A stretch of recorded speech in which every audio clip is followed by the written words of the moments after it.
umaga po. Ito po ang ating bagong project ngayon. Honda Civic 2001 model. Speed sensor pang ano nito problema. Yun po lumalabas sa scanner. Kaya hanapin po natin speed sensor nito. Ipapakita ko po sa inyo kung saan ang location ng speed sensor. Ito po ang kanyang speed sensor. Nandito po sa, kung makikita nyo po ang makina sa harap. Ito po nandun po sa halos katabi lang siya ng engine support sa loob.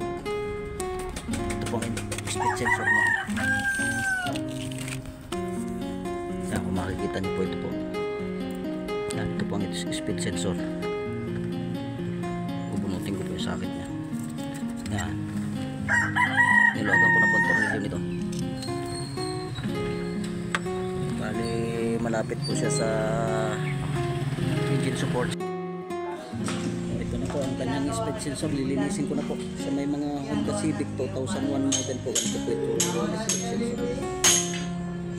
Nagdudumit po ang loob nito. Minsan may stock na po sa may ito lang po pagpaklasin. Balik lang po itong lock na ito pin. Yan, ito po ang pin. Tapos mahuhugot na po kanyang gear. Ito po naglalak ang pin yan sa loob. Kanal na po sa loob. I-spray nyo lang po ng ano yan. Carburetor cleaner. Ito po, nalinis na po natin yung speed sensor. Babalik na po natin. Sana po ay mag-okay para iwas sa malaking gastos yung may-ari.